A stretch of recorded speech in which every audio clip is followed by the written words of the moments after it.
et c'est l'heure de la chronique Sport et Médias. Avec Sacha Nokovic. Bonjour Sacha. Bonjour Thomas, bonjour à tous. Alors aujourd'hui, nous ne sommes pas le 8 mars, ce n'est pas la journée de la femme, mais comme vous êtes un gentleman, Sacha, vous avez décidé de leur dédier votre chronique. Un grand gentleman, vous avez raison. Ouais. Et pour commencer, pas à n'importe quelle femme. Bon, vous le savez, c'est reparti. Oui. À moins d'être enfermé dans une grotte ou dans une salle de procès d'assises, peut-être.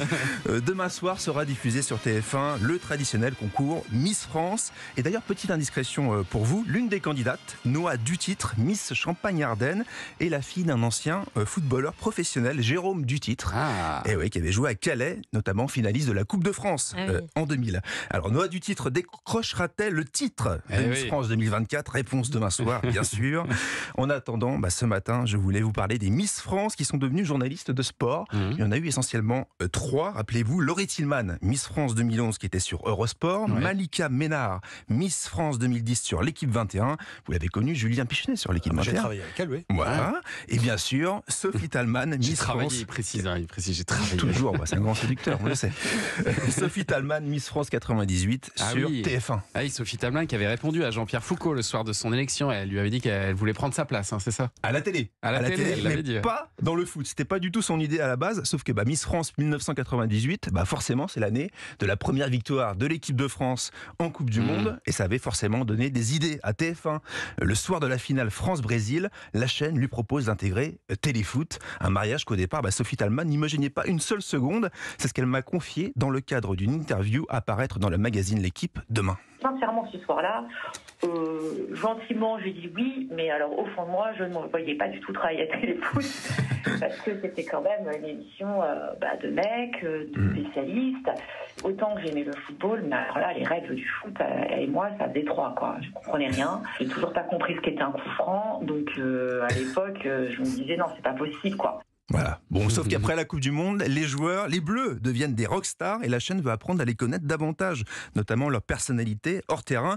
Cette fois, Alex Smith, ça lui plaît. Elle va proposer des reportages qu'on n'avait pas l'habitude de voir à la télévision, dans l'intimité des joueurs, mais il fallait encore les convaincre. Et au début, c'était pas gagné. Moi, la première personne que je connaissais un peu dans le football que j'avais rencontrée, c'était Robert Pires. Donc, je me dis, tiens, je vais lui demander. Dans mon année de Nice, on s'était rencontrés à Metz. Alors là, gros revers dans la figure, non, sa femme n'était pas d'accord. Je me dis, oula, quelle histoire. La femme pas d'accord, donc ça arrive.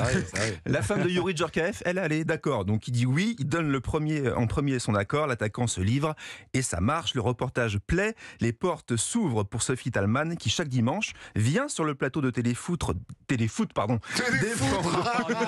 ça c'est du Christophe Ondelat. Celle-là, elle est... Évidemment. Elle sera dans le bêtisier de fin d'année, celle-ci. Elle est superbe.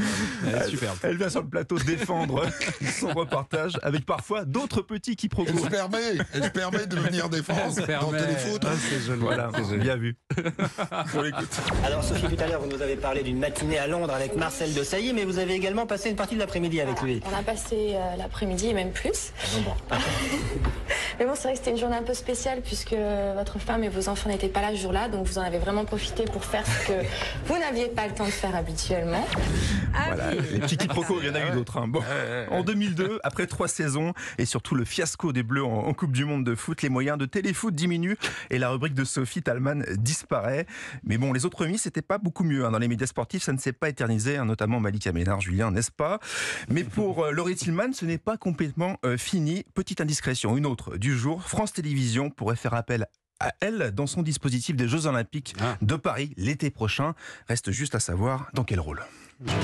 Alors, avec les rencontres du popotin d'Anissa et Téléfoot, Sacha, on va faire une belle grille des... C'est quand même rassurant que de choisir des gens pour leur physique, ça ne marche pas. Ouais. Oui, quand même. Pas à tous les coups. Oui. En tout cas, on regardera plus Téléfoot de la même manière Thomas désormais. et moi, on fait de la télé avec des physiques moyens. Oui. Merci Christophe. Alors maintenant, Sacha, vous vouliez aussi mettre en lumière un documentaire sorti cette semaine sur Netflix. Ça s'appelle Under Pressure, les Américains sous pression, qui raconte le parcours compliqué de l'équipe américaine féminine de foot. C'était lors du dernier mondial l'été dernier. On imagine que vous avez adoré, évidemment. Honnêtement, pas vraiment. Non, c'était pas terrible. C'est plutôt classique, c'est assez lisse. On ne fait que revivre une compétition qu'on a déjà vue, certainement avec quelques moments de coulisses, mais sans grand intérêt. En fait, dès que ça tangue un peu, notamment après l'élimination des doubles championnes du monde en titre quand même, hein. Dès les 8e de finale, on a l'impression que les caméras s'éteignent, ça manque de chair, on a du mal à accrocher. Ah, et ça donne très envie, ouais, c'est bien. Oui, il faut quand même regarder jusqu'au bout parce que dans le dernier épisode, le 4e, c'est très important, on parle du rôle qu'a joué cette équipe féminine américaine dans l'expansion du droit des femmes. Ça permettra à toutes les petites filles de voir ce qu'elles ont fait depuis 1999. Elles se sont battues pour le droit des femmes et 20 ans plus tard, après un nouveau succès en Coupe du Monde, rappelez-vous, c'était en France en 2019, elles avaient réussi à utiliser leur exposition toujours plus forte pour appuyer leur combat pour l'égalité salariale avec les hommes, avec en chef de file la star Megan Rapinoe. On a rempli des stades, battu des records d'audimat. Et pourtant, en dépit de tout ça, on reste moins payé que nos collègues masculins. On a tout étalé au grand jour. Ça a été un moment fondateur dans le monde du sport féminin. Et à partir de là, il n'y avait plus rien à ajouter. Ce n'était plus qu'une question de temps. Voilà, à voir aussi pour le rôle de mère. Beaucoup de joueuses sont devenues mères et ont réussi à rester professionnelles et à jouer une Coupe du Monde. Ça, c'est très beau à voir également. Non, mais laissez tomber, vous nous avez vraiment pas du tout donné envie de voir ce Dog Under Pressure. Si, pour les petites filles, c'est important. On n'en a rien à foutre, en fait. Merci Sacha. On terminera sur ce bon mot.